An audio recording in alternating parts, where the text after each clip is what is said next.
Welcome to Films and Stuff with your hosts, Pete Mitchell and Ethan Hunt. Hi, everybody. Welcome back to Films and Stuff. I'm Ethan, very enthusiastic today, joined as always by the MVP, most valuable Pete. Take it away, Pete. How are you? I am great, Ethan. How are you? Good. I think we missed a week of our weekly stream or skip episodes, right? That's right. We did because we had travel plans. We were traveling together, so we were unable to record live, unfortunately, but we'll make up for it this week. We'll make up for it this week. So the stream or skip segment, as always, I introduce it. Pete jumps in and takes 15 to 20 seconds to explain the rules for new listeners or listeners who have forgotten. Pete, tell us what Stream or Skip is all about. All right. So Ethan and I have prepared lists of TV shows for each other to watch. Every week, we randomly assign each other one of those shows. We watch at least 2 episodes or 30 minutes if it's a feature-length program. And on that basis, we determine if that show is worthy of being streamed or skipped. And to put it into context, generally speaking, the first third of the year, we both had a lot of duds, a lot of skips. The middle third of the year, you were mostly mooches, or I went between skips and mooches. And then the last third of the year, I know there's 4 quarters in a year, but we're not done with the year yet.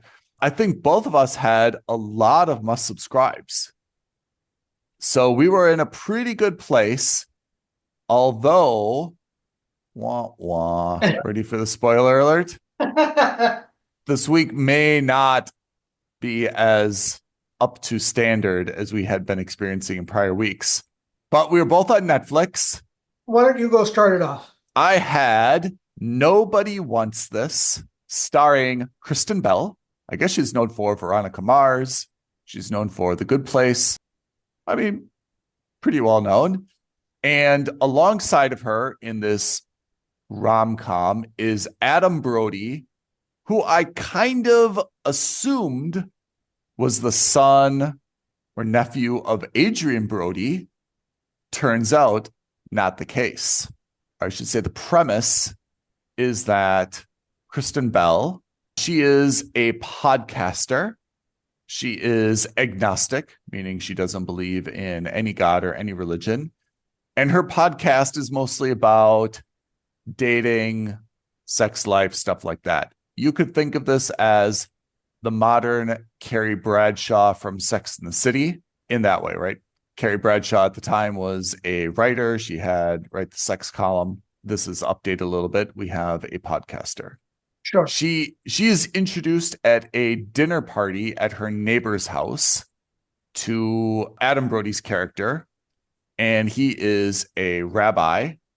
So already we're showing the dichotomy between she doesn't believe in God, and obviously he's a deep man of faith, but he's a pretty young and hip rabbi. So I guess he's got kind of like a more modern take and spin on stuff. And he is, I might get this wrong. He is either engaged and ending the engagement, or the engagement has recently ended. And he and Kristen Bell's character hit it off. And in the first 2 episodes, you kind of see, the makings of a very typical rom-com relationship, right? There's a spark, but there's, an obstacle, which is religion and personality in this case.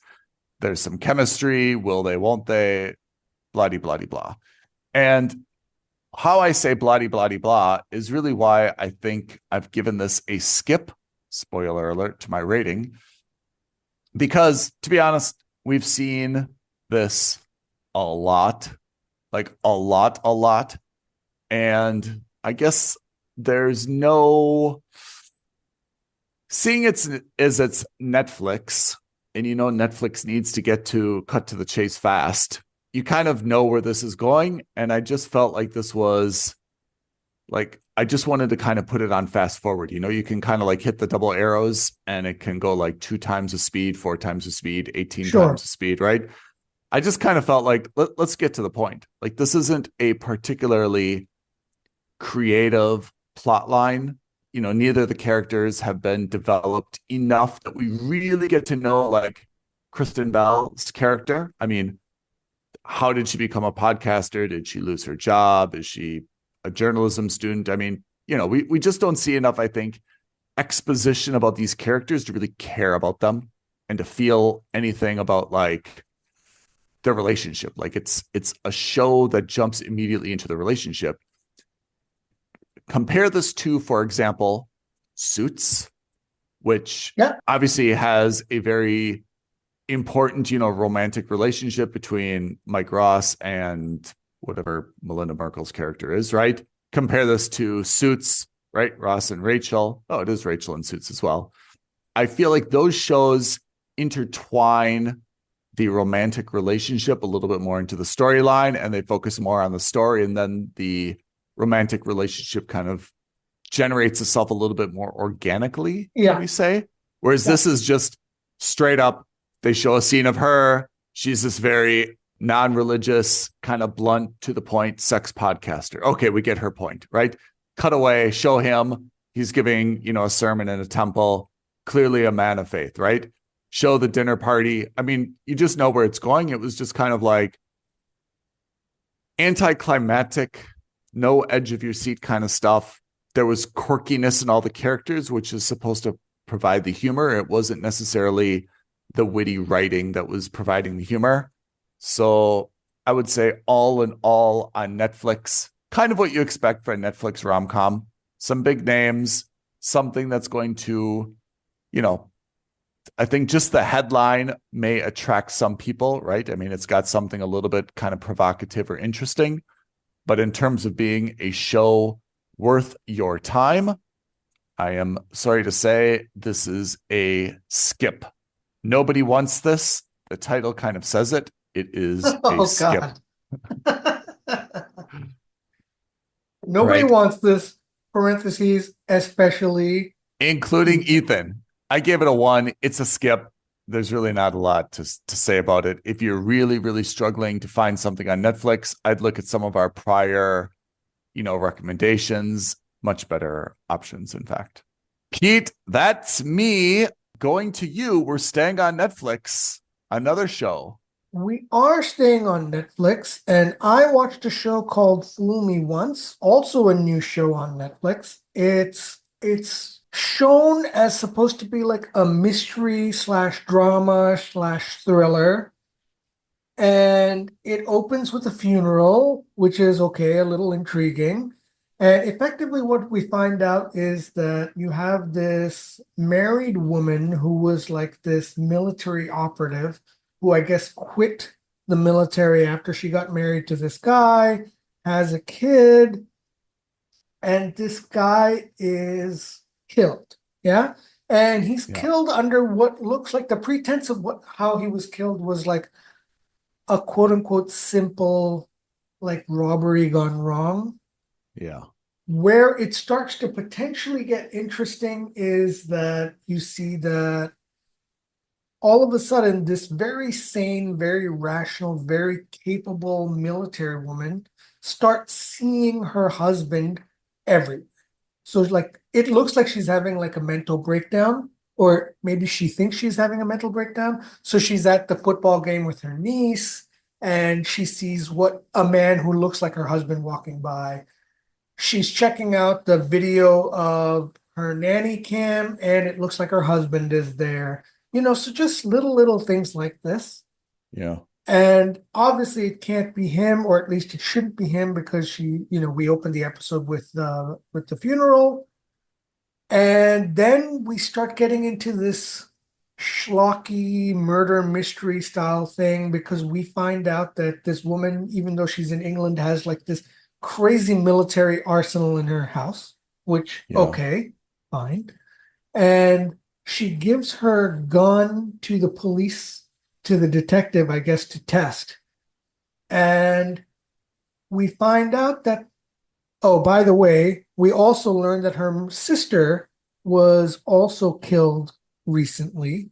That's right. Her brother-in-law is going through a tough time. And the stereotypical, the guy's a bit of a drunk, he's kind of losing control over his life, that kind of thing. Mm-hmm. Yeah. And then we find out that the gun that she had was used to murder her sister, which Yeah. is okay. That's the twist. I don't know. I couldn't stop wanting to skip this show. Oh boy. Like, it was just not fun. It didn't seem good. The acting seemed awful. It seemed not awful, it seemed immature. Like the set I thought it designs. was, I mean, I'm going to jump in because I saw it as well. Yeah, So I'll yeah. support you on that. It seemed very stiff, right? Yeah, amateurish at best. Yeah. And it didn't seem fun. It seemed like there were a lot of cliches. The detective who's getting married, but who has maybe cold feet and is relapsing. And, the detective who's trying to be buddy buddy, but he's also kind of a jerk. I could not get into the show for whatever reason. And like you, I was just desperate to get my 2 episodes over with. I was not in the least bit interested in figuring Yeah. out what was going on. I agree with you. I mean, we both gave it a skip.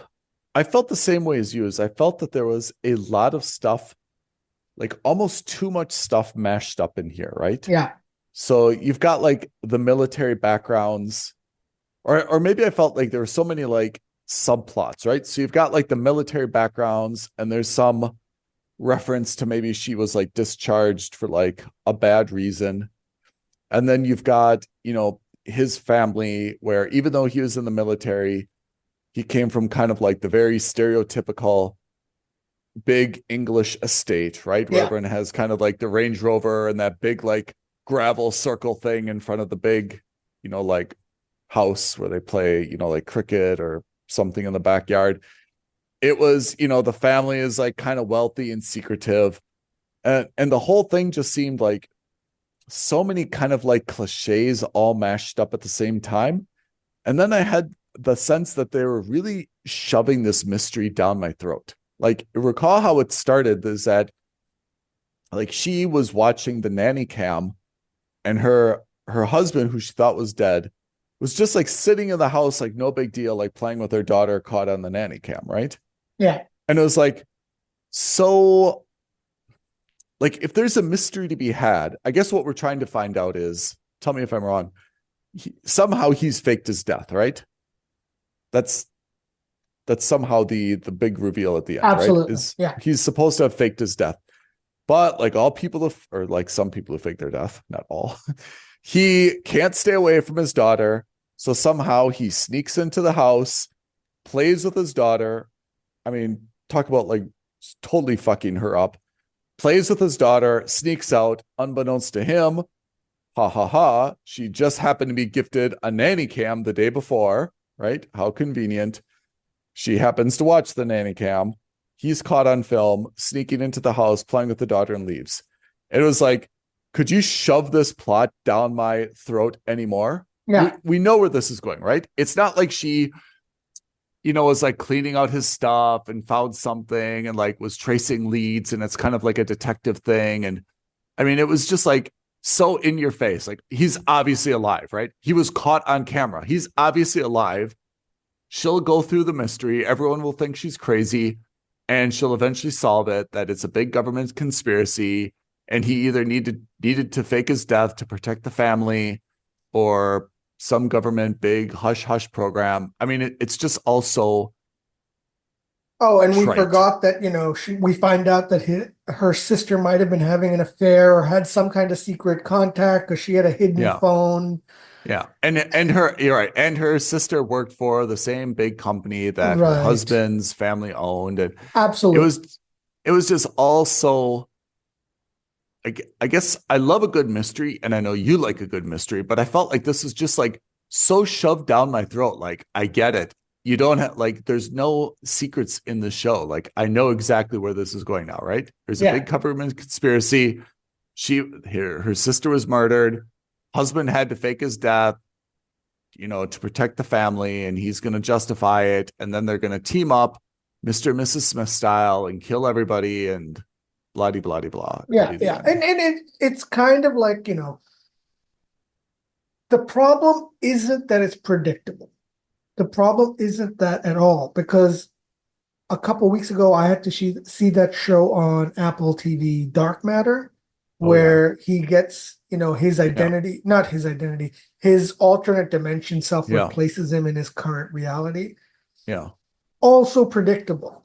But that was a mooch because that was the crux of the entire show. Yeah. Whereas here, it's like 4 or 5 different cliched, stereotypical plot lines mashed into one, where each one of those is predictable. If they had just stuck to one of those, like it was Yeah. a military conspiracy, or he's a part of a shadowy government organization, or he was having a secret affair with his sister-in-law, Yeah. or the sister was inadvertently working for a criminal organization and she was eliminated for that reason. Right. All of those things individually might have been fine, but because it was everything into one. Oh, and then you had the mother-in-law who was totally nonchalant about the fact that that her son just died. Yeah. It's like all these like cliches upon cliches upon cliches, and you're just like, okay, well, they're setting this up so that everyone looks like they're suspected. That's right. Everyone looks like there could be a red herring, and you're just like, okay, well, if everyone could be anything, then what's the point of it? Yeah. Let me ask you, Pete. I mean, there's a lot of shows like this, right? Where the person fakes their death, or maybe the person doesn't fake their death, but the surviving spouse kind of like tracks down the mystery, right? Yeah.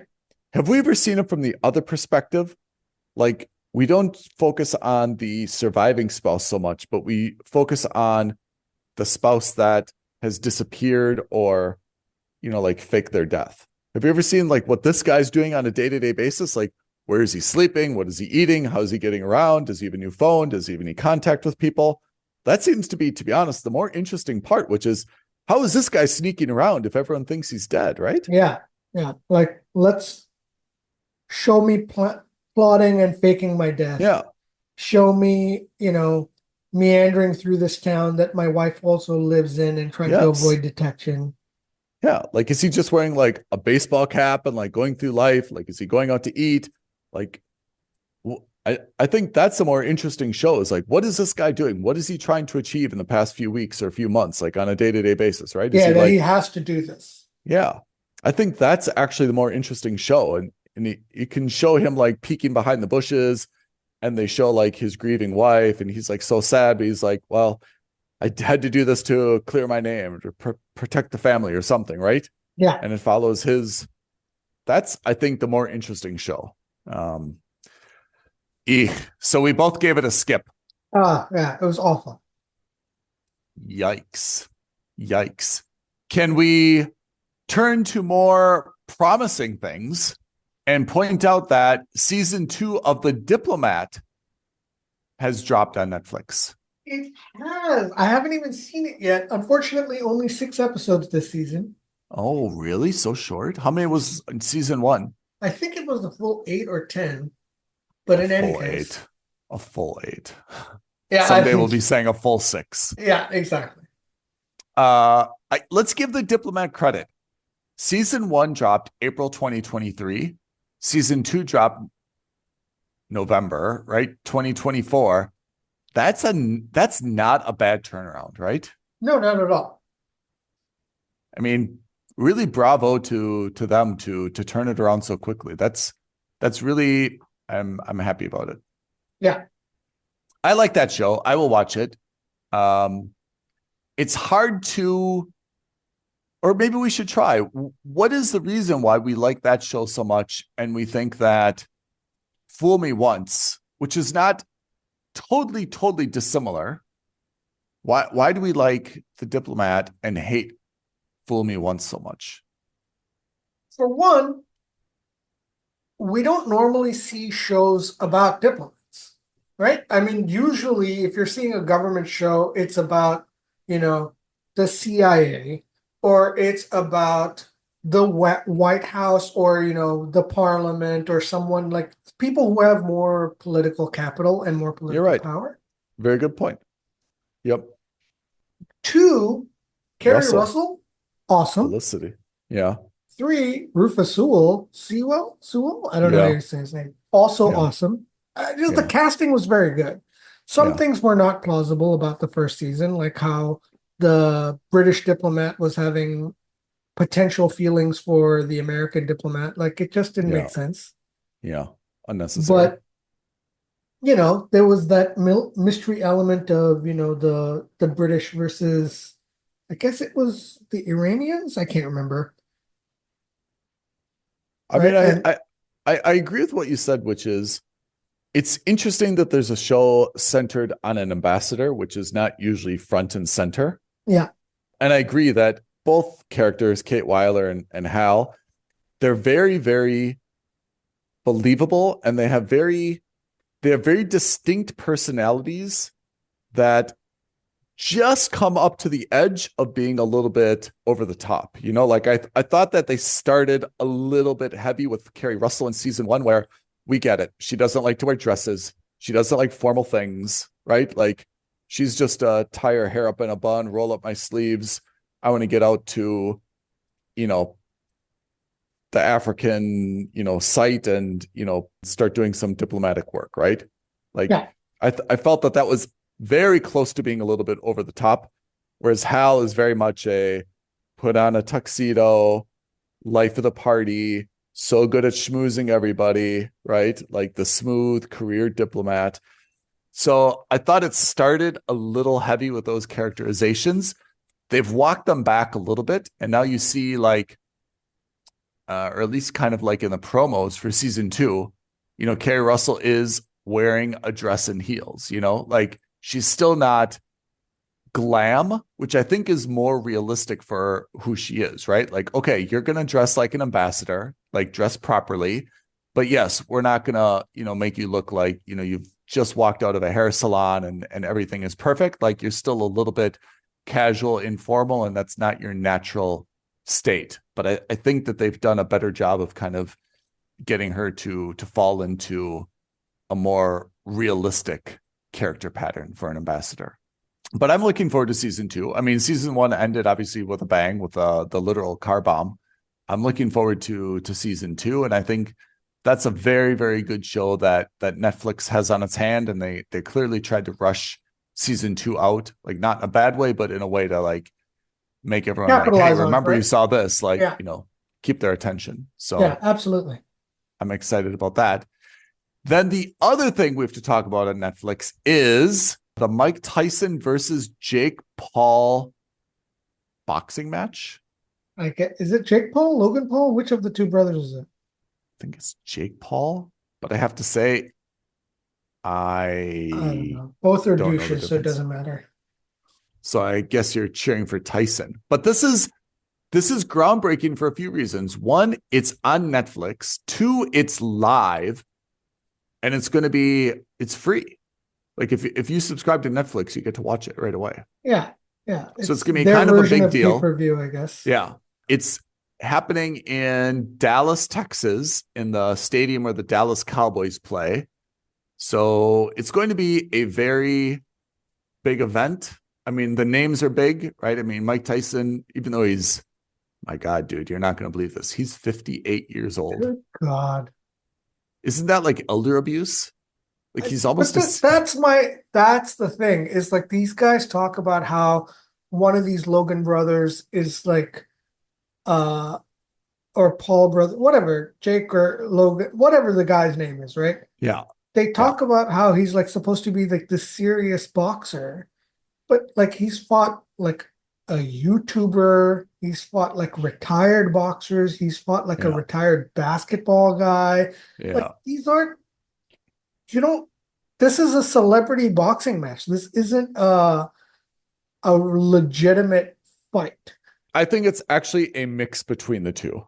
I think it is celebrity in the sense that people are tuning in only for their names. I mean, Tyson for a 58-year-old, I mean, definitely he looks fantastic. Yeah. But man, 58 is way different from even being 38 as a boxer. You're a very old boxer. Yeah. I mean, it's dramatic difference in age. I would like to watch it. I mean, I'm never a guy who watches, my God, I haven't watched a boxing. I think only once in my life have I watched a boxing. I think in university, I watched a Mike Tyson, Evander Holyfield I was about to match. say, I think the last time I watched a live boxing match probably was Yeah. with Mike Tyson Yeah. towards the end of his Yeah. prime. This was Yeah. already not a prime Mike Tyson back then. And I'm not Yeah. saying that, by the way, a non-prime Mike Tyson is still probably one of the best fighters out there. Yeah. But, like, this is like Michael Jordan with the Wizards. Yeah. This is not Michael Yeah. Jordan with the Bulls, right? This Yeah. is not Yeah. Shaq with the Lakers or with the Magic. Oh man, I love those analogies when you like see all these like sports guys on the last team in like a totally foreign uniform. You're like, oh my God, that's Like, right. That why? happened. Yeah, Yeah. you know what I mean? Yeah, that's right. That happened. I think I want to watch it. I'm not going to say I'm going to put it on my diary, but to be honest, if I remember it next week, I will watch it because I'm definitely, they've got my curiosity, and definitely the idea that it's free on Netflix is a no-brainer. If it was pay-per-view, even if it was 99 cents, I'm very doubtful that I would watch it. But the idea that it's free on Netflix, I will probably watch it. I'll tell you what I'm afraid of, though. Like, if it says it starts at 8, it's like all the undercards at 8, right? Yeah, exactly. So it's probably the main event is probably not until 10. Yeah. And I'm always afraid, like, first of all, I'm not like a boxing MMA fan. So, like, honestly, I'm not going to watch any of those other matches. Yeah. But I'm always afraid that, like, you don't know how long any of those matches are going to go, right? Yeah. It's not like some of them could go 10 rounds. Some of them could go like end in the first round with a knockout, right? Yeah. So to be honest, the undercards could go very, very, very, very, very fast. And then Tyson starts right away. I don't really want to be checking in like every 15 minutes to see if I've missed it, right? But I guess how those things go is that they have the undercards, and like everyone just kind of like knows generally what time the main event is going to start, and they just kind of like start filing in like a little bit before. They want to be seen. There's like, some VIP bar or something. They hang out a little bit, and then like they kind of have a sense of when the entrance is going to start and everything, Yeah. right? Not for me. If you had to go to a big sporting event, though, what would you choose? Ice Super Bowl? hockey. You'd choose like a Stanley Cup final. Yeah. So I know that comes out of left field. I am not a hockey fan. Like, you will never catch me watching an ice hockey game on TV. But of all the live sporting events I've gone to, ice hockey was by and far the most exciting. It was 60 minutes. It was 3 periods of Yeah. nonstop action. It's not Yeah. like American football, which is Yeah. like out of 60 minutes of gameplay, maybe like 10 minutes of action. Yeah. It's not like basketball, which is, it's not that it's not fast. It is quite fast, but you're still limited by the fact that you're running on legs, right? Yeah.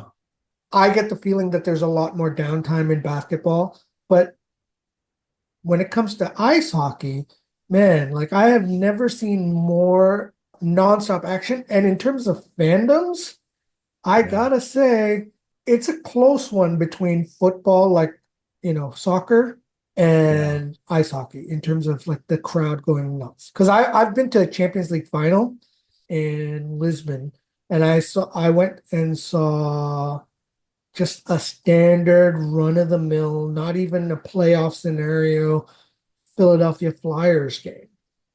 And the crowd was equally nuts for a standard game. It wasn't even, a playoff game.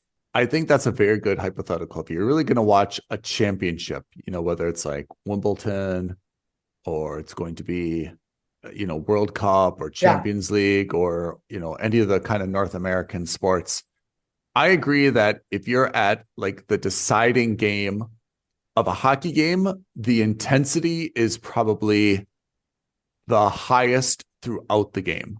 You're right about basketball, because basketball is that game that I feel like everyone kind of goes through the motions for 3 quarters, and it's just kind of like, okay, like close game, close game, close game. And then it's like the last kind of few minutes that it really matters. Yeah. Whereas hockey, I agree, is like the intensity is just like constantly high. Did you see that guy who got hit in I think he played for the Buffalo Sabres, who got hit in the neck by a hockey puck and they had to take him out by stretcher? Oh, no, I did not see that, but that's He great. got, like, the guy was trying to clear it. He got hit in the neck.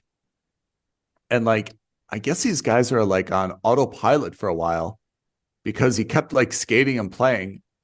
And then like, it's like, you know, there's like a delayed reaction when you like hurt yourself.